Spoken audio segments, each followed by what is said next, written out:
Welcome to Module 10, where we're really digging into case studies and best practices. So we talk a lot about economic reconciliation in theory, right? But today, we're going to see what it actually looks like in practice. We are diving headfirst into real-world projects to see how these big ideas play out on the ground, with real companies, real money, and, as you'll see, some very real consequences. I wanted to start with this quote because, wow, it just cuts right to the heart of the matter. It's a really powerful reminder that genuine success isn't about, just checking some boxes or hitting superficial targets. It's about creating real, lasting, sustainable change. And that's the lens we're going to be using today. So these case studies we're looking at, they really present a very clear fork in the road. One path leads to project certainty, shared value, all through genuine partnership. The other? Well, that one leads to court injunctions, huge financial losses, and just completely broken relationships. The choice is pretty stark, and the lessons are absolutely invaluable. Okay, so first up, let's walk down that path of partnership. We're going to look at two incredible blueprints for success that show exactly what's possible when companies decide to move beyond that simple compliance mindset and really truly embrace co-creation. Our first case study is a massive LNG project right in Treaty 8 territory. And when I say massive, I mean it. We're talking billions of dollars on the line, in a region that's known for having really complex development issues and some seriously high environmental stakes. This is about as high pressure as it gets. What's so fascinating here is how the company completely flipped the script and turned huge risks into opportunities. So, to get that project certainty, they went way beyond basic consultation. They embraced the standard of free, prior, and informed consent, that's FPIC, by actually structuring an Indigenous equity model. To get over that capital barrier, they didn't just talk about it, they provided loan guarantees that created a real path to economic sovereignty. And for environmental protection, get this, they empowered the nations to establish their own monitoring firm based on traditional ecological knowledge or tech. So you've got generations of Indigenous wisdom embedded right into the project's governance. Amazing. And look, this wasn't just some symbolic gesture.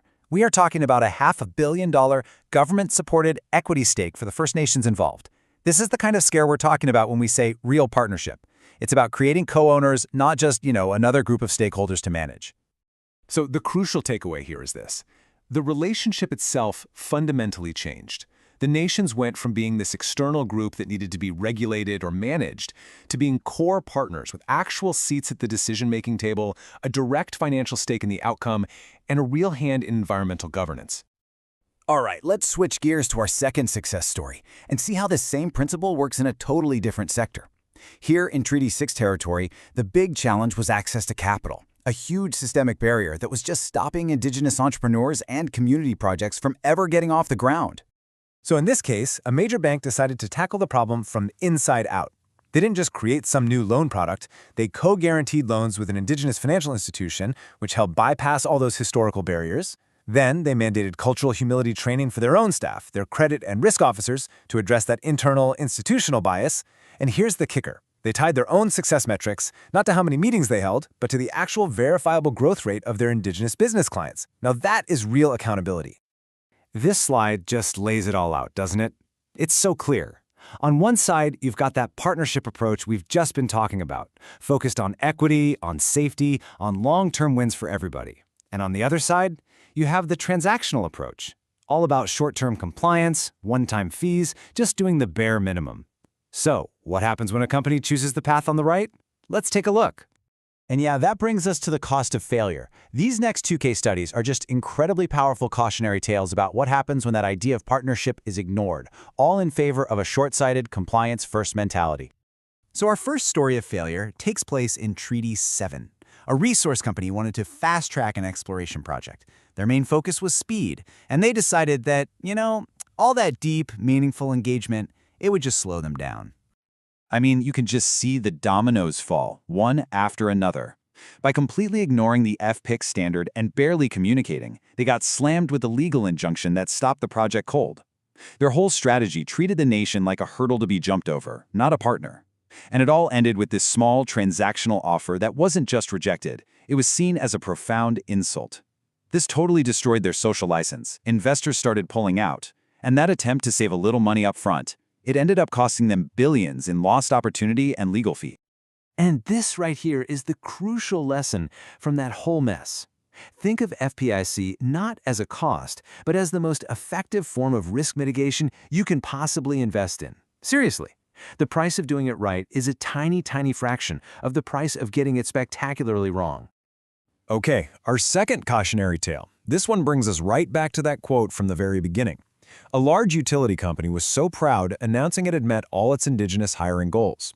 The numbers, they looked fantastic on paper, but inside the company, there was a massive problem brewing. They were measuring outputs, how many people they hired, but completely ignoring the outcome, which was a disastrously low retention rate. That high turnover was a giant flashing red flag that the workplace was culturally unsafe. And it gets worse. Their AI-driven HR system was actively penalizing Indigenous employees for taking time for cultural responsibilities like community ceremonies. The system was flagging it as a lack of commitment. This is the literal definition of reconciliation theater. It's all for show. Okay, so we've seen the good and we've seen the very, very bad. What does this all boil down to? What are the clear, actionable rules we can take away from all this? Let's put these lessons into a framework for real partnership. All right, here are 5 rules that are pretty much non-negotiable. First up, lead with governance, not marketing. That means embedding reconciliation right into the CEO's bonus structure and the board's charter. Number 2, champion equity over transaction. We're talking ownership or multi-generational benefit agreements, not just one-time fees. Third, adopt the FPIC standard from day one. Treat it as a core operating principle. Fourth, and this is a big one, invest in cultural safety. If people are leaving in droves, your workplace is the problem, period. And finally, number 5, decolonize your data. Make sure your metrics are actually empowering communities and supporting Indigenous data sovereignty, not just tracking them. You know, at the end of the day, these case studies aren't really just about how to get a single project across the finish line. They're about something so much bigger. They're about the fundamental, necessary transformation of a relationship. And this is the real bottom line. Reconciliation isn't some final destination you arrive at.